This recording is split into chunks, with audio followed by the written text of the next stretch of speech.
Welcome back, friends. It was a busy weekend of tournaments this weekend with the World Championships going on in Atlanta, but I got a lot of data processed and ready to go, so sit back, relax, and let's get to it. Before we get started, we'll do the old YouTube pleasantries. If you like the video, please hit that like button. It really helps push it out there for more people to see. If you really like the video, don't forget to subscribe to make sure you get all my latest videos. And if you're looking for any other ways to help support the channel, you can check out my Patreon, patreon.com/warfriends, link in the description below. All right, guys, let's get started. First up is the player numbers from the previous week. So like I said, last week was a busy week. We had 1,034 players, bringing the Dataslate total up to 8,363. Games played was 6,239, bringing the Dataslate total up to 44,132. And we had 18 tournaments, bringing the total up to 150 for the Dataslate. First up is the win percentage by armies for the previous week. So just a quick reminder, Games Workshop acceptable win rate is 45 to 55%. Anything in that range will be in green. Anything 5% above or below will be in orange. And anything above or below that will be in red. Coming in number one last week was Thousand Sons at 56.9%. Adeptus Mechanicus number two at 56%. Then we had Sisters at 55.4%. Aeldari at 54.8%. And then World Leaders at 52.5%. And then down to the bottom we had Agents at 40%. Blood Angels at 41.8%. Imperial Knights at 42.2, Space Wolves at 42.8, and the Custodians at 44.3. So these arrows here, they mark the change versus the previous week, so you get an idea of how each army is sort of adjusting week over week. Good bounce back week for Thousand Sons. They've been having a couple down weeks since the Dataslate dropped, so it's good to see them up at the top there. Emperor Shogun had a good bounce back week. They have been struggling a little bit, but this week they're up to 52%, so that's good to see. And it was a good week for Drukhari. It's the first kind of good week since the Codex dropped, really, with a 51.1% win rate. That's not bad to see. Overall, it wasn't too bad. We had some armies down at the bottom there that kind of struggled quite a bit. Blood Angels at 41.8%. We had Imperial Knights at 42%. Space Wolves at 43%. So there's 3 or 4 armies down there who struggled a lot last week. Custodians just below the mark at 44.3%. But overall, it was an okay week. There was a few armies at the top who were sort of over that range and a few armies down at the bottom who were under the range. But for the most part, most of them fell within that like good, healthy rating. And even the ones that were above and below were just barely over, so nothing too crazy. The only ones who really had a really tough week were Space Wolves, Imperial Knights, and Blood Angels. Agents had 40% win rate, but there's only one player, so can't take too much from that. It's not as balanced as you'd like to see, and as balanced as it has been, but overall it was okay. All right, next up is the army representation for the previous week. So just a quick reminder that the average representation is about 3.6, 3.7%. So you can look at the numbers here and get a good idea of how many players are playing each army compared to the average. So Space Marines come in number one at 8.3%, then World Leaders at 5.8%, Aeldari at 5.6%, Necrons at 5.1%, and Death Guard at 4.8%. Down at the bottom, we had Agents at 0.1, Death Watch at 0.8, Thousand Sons at 1.8, Grey Knights at 2.1, and then we had Gene Stealers and Emperor's Children both at 2.3. Space Marines had a really strong week again, 8.3%, down a little bit from last week, but I mean, that's not a bad thing when they're that high up. Definitely catapulting off the back of Shadowmark and some of their new detachments, especially I think they just got another new detachment this week, so we might even see some more players as people are trying some different things out and seeing what works and what doesn't. Strong week again for Drukhari, 3.1%. Highest they've been in a long time. Got some better results this week, so we'll see if that helps sort of boost some player numbers over the next couple weeks. But overall, I'm still a little surprised they're being that high based off of their results, but I guess Drukhari players have been waiting about 2 years for a codex, so they're going to keep showing up, I think, for a little bit at least. And it's not surprising to see Thousand Sons down at the bottom at 1.8%. They've been struggling a lot. Now they did get some good results this week, so we'll see what happens in the next coming weeks if that influences anybody. But overall, they've been struggling, so not surprising to see them down at the bottom. Overall, the chart looks good. If you ignore the Space Marines outlier at the top there, I think they've gotten like 4 or 5 different detachments over the last couple months here, so it's not surprising to see them up that high. They're a super popular army anyways, obviously, and they're getting some really good results, so that doesn't help. But other than that, it looks really good. Only a couple armies sort of up above the 5% and a couple down below 3, so we're in a pretty good spot. And now we're moving on to the combined stats for the previous week. So we have Army win rates, XOX1 percentage, and representation. Just a quick reminder, the XOX1 percentage is the percentage of players who went undefeated or only one loss at a tournament. So 5-0 or 4-1 as an example. It's not a perfect stat, but it's a good way to compare to the win percentage to see how an army is doing. The higher the XOX1, the more likely you're going to see those armies at the top tables and a better chance to win tournaments. All right, coming in number one was Aeldari. Then we had World Leaders, Drukhari, Chaos Space Marines, and then Thousand Sons. And down at the bottom, we had Agents, Space Wolves, Death Watch, Blood Angels, and Imperial Knights. So Aeldari continues to perform very well, almost a 55% win rate, 20% XOX1. So considering that the average XOX1 is around 14 to 15%, that's not too bad. We don't have any outliers this week in XOX1 that are really high, 25, 30%. So that is good to see. But because of the format of the World Championships with 8 rounds, it does kind of drag the average XOX1 down a little bit because there's just so many rounds that there's just less people going sort of undefeated or only one loss. So the numbers are a little bit lower than usual. As you can see in the middle there's quite a few armies below 10%, but that has to do a lot with the one tournament taking up about 40% of the players for the week. It'll bounce back next week, so you have to take this chart with a little bit of grain of salt this week. So Drukhari had a good week, over 50% win rate, over 20% XOX1, 3% representation, so really good results there. Nice to see them finally pulling something out of the new codex. And there's been a few armies that kind of struggled. I mean, Deathwatch and Imperial Agents had the only armies with 0% XOX1, but they only had like less than 10 players each, and I think Agents only had 1 player, so not surprising there. One of the surprising ones was Death Guard. They had a really tough time last week, 45% win rate, so just teetering on the like okay percentage there, 6% XOX1 and a 5% representation. So lots of Death Guard players last week. There's no shortage of them, but they definitely struggled to get any good results at any tournaments, and first time in a long time they've been doing that bad. They have been kind of just sort of maintaining around the top or the middle there, so rough week for them, but it's kind of a rough week overall, just looking at the numbers just due to that one tournament. Overall, the chart does look pretty good, though. There is a clear outliers at the top there. The top like 6 are definitely well above the rest of the field, but after that it's fairly clumped up, so it is what it is. And I think this chart will kind of even out over the next couple weeks as sort of the top players and all the players kind of filter back into all the other tournaments that are happening instead of just being loaded up into one tournament. All right, next up is the detachment results from the previous week. So again, this is the top 26 detachments, and it is filtered by at least 1% representation to kind of filter out any of those armies who didn't have too many players and might get some weird spiky result. So coming in number 1 last week was Aspect Host, and then we had Skitarii Hunter at 59.8, Champions of Faith at 58.6, Star Shatter at 54.7, and then Hell of Martyrs at 53.9.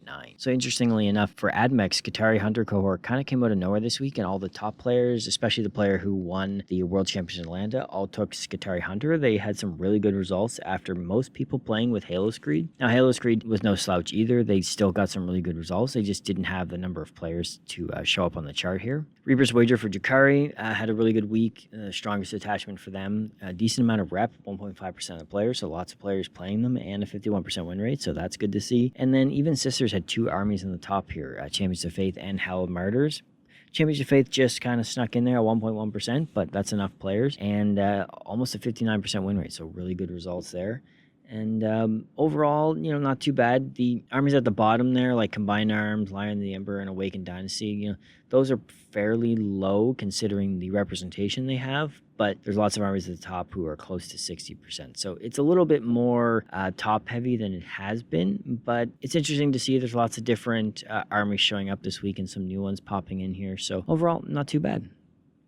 All right, now we're going to look at the tournament wins for each army last week. So coming in number 1 was Aeldari with 6 wins. Then we have World Eaters and Tau at 2. Then Space Marines, Sisters, Grey Knights, Drukhari, Death Guard, Chaos Space Marines, AdMech, and Custodies all with 1. Aeldari, for the first time this whole Dataslate, kind of dominated the tournament wins. They won 6 tournaments. Now, they were all a lot of the smaller tournaments with a lot of the top players going to the World. So interesting to see if this kind of pans over the next couple weeks, if they keep winning this many. But I have a feeling as the players sort of filter back out into the other tournaments, we'll see a little bit better spread. It was kind of a weird week with 40% of the players at one tournament and all the top players there. So you kind of got some weird results in some of those smaller tournaments with like 30 to 50 players. Chart is a little weird this week with Aeldari kind of dominating, but other than that, it's good spread of armies, and even Drukhari managed to pick one up, which is nice to see. All right, next up is the sub-faction tournament wins for the previous week, so you can kind of get an idea of how each army is getting their wins. So Aspect House for Aeldari got 5 of the wins, and then you have Warhouse picking up 1 more. Berserker Warband picked up both for World Eaters, and like I said, Skitarii Hunter Cohort won it for AdMech at Worlds, and then Grey Knights picked up their win with the Sanctic Spearhead. Not surprising to see Reaper's Wager get the tournament win for Drukhari based on the detachment results that we saw on the previous slide. So overall, it was a bit of a weird week, and Aspect House picked up most of the wins, but other than that, it was a pretty good spread. All right, next up is the win percentage by armies for the current data slate. So the last 8 weeks of data here. So coming in number 1, we have AdMech at 55.3%. We have Sisters at 55.1%, Aeldari at 52.7%, Grey Knights at 51.4%, and then Deathwatch at 51%. And then down at the bottom, we have Agents at 40.6%, Imperial Knights at 44.8, Emperor Children at 46, Drukhari at 46.3, and then Space Wolves at 46.9. So it's another strong week for AdMech, which kept them up over the 55%. Same for Sisters. They did just enough to sort of maintain over the 55% rate there. Aeldari, despite all their tournament wins and everything, is still only at 52.7% win rate, so not sitting too bad. Definitely a lot of top-end results despite their win rate, so there is some detachments that are dragging things down because Warhouse and Aspect Host are doing very well. So we finally have an army below the 45% win rate there. Besides Agents, Imperial Knights dipped down to 44.8%. They had a really rough week, and it was just enough to drop them down. Now, besides them, Emperor Children is sitting at 46, so we're not really in too much danger of any other armies dropping below there. So if Knights can sort of figure some things out, they can pull themselves back up there, and then if Sisters has an okay week, they'll drop back down. And I mean, even AdMech, if they just have one more like average week, they'll be back down and we'll be all green again, which is great to see. Overall, can't complain. Chart's looking really good. Even the outliers who are above the like acceptable range are just barely above, so really nothing to complain about here. All right, next up is the army representation for the current data slate. So again, the average representation is about 3.6, 3.7%. And you can compare that to the numbers here to see how many players are playing each army. So coming in number 1, we had Space Marines at 7.1%, Warriors at 6.5, Aeldari at 5.8, Death Guard at 5.7, and Necrons at 4.5. And then down at the bottom, we have Agents at 0.3, Death Watch at 0.9, Gene Stealers at 1.6, Thousand Sons at 2, and then Grey Knights and Drukhari both at 2.5%. So despite a few armies sitting at the top and at the bottom, you have Space Marines 7.1, World Eaters at 6.5. Then even Aeldari at 5.8 is fairly high up there, but not crazy high. And then Death Watch and Gene Stealers both, 0.9 and 1.6. Besides those couple armies, everything's looking really good. Only a few armies down below sort of the average range that you would see in the green there, and Grey Knights and Drukhari are barely below there. Another couple good weeks for Drukhari should pop them up into the green. Thousand Sons, not surprising to see them struggling with representation because they've been struggling with win percentage. They're not that popular of an army that even if they're doing bad, they're going to have a lot of players like Space Marines are. So all the armies that are kind of above and below the averages there kind of make sense for how they're doing, and overall it's still fairly balanced compared to what we've seen in previous data slates.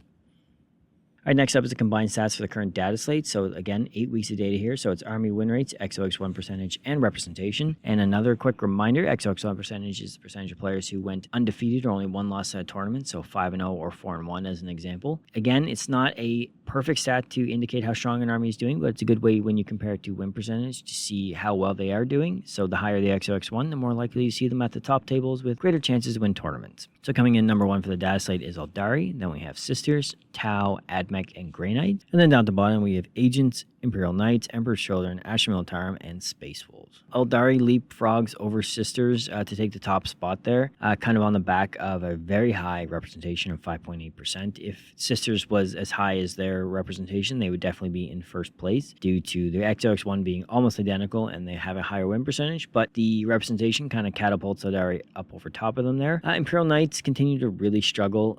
They're the only army below 10% XOX1. We have a few other armies teetering on the edge there. Asher Militarum and Death Guard are both at 10.7%. Imperial Knights right now is the only one below 10%, and despite their high representation of 3.9, they're really struggling to get any meaningful results, which is a huge change versus the previous data slate where they were one of the top armies and sitting at like a 25% XOX1 for most of the data slate. This chart looks really good. I can't really complain too much. There's always going to be a couple little outliers at the top and bottom, but those outliers at the top are barely outliers compared to what it has been, and the only one who's really struggling is Imperial Knights. Other than that, everyone is doing okay, at the very least, getting some decent results. So again, it's a very balanced data slate so far. There's going to be some changes here and there, week over week, and there's always going to be a few armies doing a little bit better and a few armies doing a little bit worse, but this is really good to see and some fairly balanced results so far. All right, next up is the detachment results for the current data slate. So again, it's a minimum 1% representation just to kind of weed out any of those weird spiky results we can get with some low representation numbers. So coming in number 1 is Shadowmark. Then we have Aspect Host, Star Shatter, Hallowed Martyrs, and Angelic Inheritors rounded the top 5. So Shadow Mark dropped down a little bit, down to 58.5%. Aspect Host jumped up a little bit as well. So they're kind of catching up to Shadow Mark, and they're definitely the top 2 detachments. But a large percent of Death Guard players are playing Virulent Victorium, 3.8%. So 3.8% of all players at tournaments are playing Virulent Victorium, and they're still only getting a 48.8% win rate, which is not bad in its own right. You know, it's just barely below 50%. So all things considered, some really good results for like average-wise. That's kind of where you want to be. And then again, it's always funny to see Berserker Warband sitting at 6.4% representation. They're basically all of World Eater players are still playing Berserker Warband. We did have a few more players playing some of the different detachments this week, but generally speaking, like over 90% of all players are playing Berserker Warband. It's nice to see a good spread of armies here. You're going to have a few armies that are going to have a hard time showing up here, like any of the Gene Stealer armies, because they have such low representation. So armies that do suffer from very low representation are going to have a hard time showing up on this chart unless all the players are playing that one detachment and getting good results. But we've had some very good spread of representation this data slate, which has led to some very good spread of armies showing up on the chart here. All right, now we're going to look at the Army Tournament wins for the current data slate, and it's broken down week by week, so each week is labeled with a different color, so you can get an idea of when the armies are getting their tournament wins. Number 1 for the data slate is Aeldari with 18. Then we have Space Marines and Tau both with 12, Sisters with 9, and then we have a 5-way tie for 8 with Admech, Ashram Eltarim, Chaos Demons, Tyranids, and World Eaters. So for the first time this whole data slate, number 1 kind of jumped up quite a bit over number 2. Aeldari got 6 wins this week and kind of really strengthened their lead over second place, but despite that one good week of results, everything else is still looking pretty good. We're still waiting for Deathwatch to hopefully get a tournament win, and I mean, fingers crossed agents, but you know, showing up with 1 or 2 players each week, it's not really a good recipe to get a tournament win. But other than that, we're sitting with just 2 armies with tournament wins, and a large majority of them sitting between like 3 to 8, which is a little bit of a swing, but overall it's looking really good compared to how it has in previous data slates. And it's never going to be perfect. You're never going to have fully balanced. And as far as it goes, this is some of the best we've seen so far. All right, now we're moving on to the faction focus. So for the first faction focus this week, we're going to take a look at Admech. I thought it'd be a good time to take a look at Admech, seeing how they've been getting some really good results this data slate, and they just won the Worlds in Atlantis. So a good time to take a look here. Looking at their previous 8 weeks results here, you can see that their army representation has been kind of steadily maintaining around 3 to 3.5%. Dips down a little bit here and there and goes up over that sometimes, but overall for Admech, that's a very high number. And their win percentage has been over 50% every week, creeping up to 60% most weeks, except for last week. They had a little bit of a dip, but they had a strong bounce back week with 56% this week here. Looking at their stats for some meta average here, you can see all of them are above the average, except representation, which is a little bit below, but that's to be expected. So the win rate is 55.3 to 49. Their representation is 2.8 to 3.6. XOX1 is 15.7 compared to 14.7 for the average. They have 8 tournament wins compared to the 5.6 average across all armies. Good results there. Most of them are well within the average. The win rate is well above the average, but it's not crazy high. So overall, looking really good. And first time in a long time we've seen Admech have such sustained good results. Looking at the detachment data here, you can see Halo's Creed makes up a large majority of the players with 70.8% of all the players. Skitarii Hunter comes in number 2 with 23.7%, and then all the other ones fall under 5%. And it kind of pans out in the win percentages down there. Skitarii Hunter has a 58.3%. Now they have really good results, actually higher than Halo's Creed. And that was on the back of a really strong week this week with winning the Worlds at Atlanta and having a couple others in the top 10, I believe, using Skitarii Hunter. Despite their extremely large player count, Halo's Creed actually has the worst result. It's hard to complain when your worst result is 54.1%.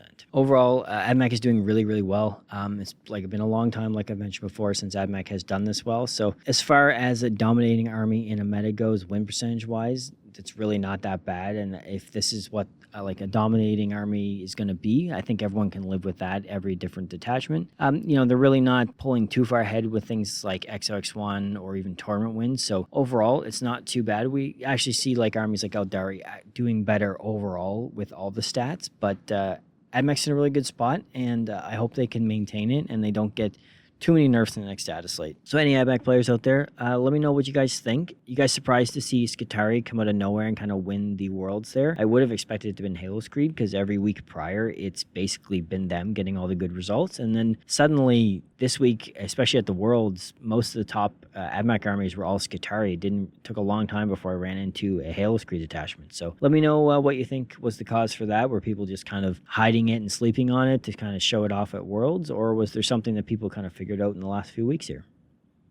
All right, and the next faction focus we're going to take a look at is Space Wolves. They're one of the more recent armies to get a codex, and we haven't taken a look in a little bit, so I thought it'd be a good time to stop by and see what's going on. Just looking at their previous 8-week results here, we can see that their representation has been maintaining around 3%, give or take a couple percentage points here and there. So overall for Space Wolves, that's pretty good. We haven't seen them that high in a while. And the win percentage has been very yo-yo-y. 1 week in the mid-50s, 1 week in the mid-40s, and it's kind of almost following that pattern there. So it's a little weird to see them go up and down so much. So if there's anyone out there who knows what might be playing into that, if there's just poor matchups they have or really good matchups they have, that maybe they're just sort of lining up in different weeks, that's leading to some good results. Let me know in the comments if you have any explanation for why they would be up and down so often. Looking at their stats versus the meta average, you can see that they're below average across the board, but not so bad that it's really concerning. Win rate is 47 versus 49. Army Rep is 3 versus 3.6. XOS1 is 13.3 versus 14.7. And Tournament Wins is 4 versus 5.6. So while they are below the average across the board, it's really not that concerning. It's just a little bit below. They're still in a pretty good spot. They could use a little bit of help, but it's not. They're not in dire straits here. Looking at their army representation, you can see that Saga the Beast makes up 50% of the players. And then you have Stormlance at 24 and Gladius at 21 and all the other detachments under 5%. And looking at those subfaction win percentages there, it's actually kind of interesting that Stormlance is the best detachment, 54% win rate. It's kind of carrying the army right now. So it looks like any of the faction-specific detachments like Champions Defender, Saga the Beastslayer, Saga the Bull, Saga the Hunter, they're all below 45%, while you have the generic Space Marine detachments, Gladius and Stormlance, who are closer to 50% or over 50%. So there's definitely being some carrying there, and it looks like people really want to make some of these faction-specific detachments work with Saga the Beast at 50% of the player base, but they're really not getting the results there. So it could be a case of if more players filtered into Gladius and Stormlance, you would see their numbers go up a little bit if they're going to get some better results there. When you have a Space Marine army like Space Wolves or Blood Angels, you want to play those faction-specific detachments, I feel, otherwise you would just play Space Marines, and it's kind of unfortunate that their best detachments aren't their detachments, but it is what it is, and players will funnel into whatever gives them the best results.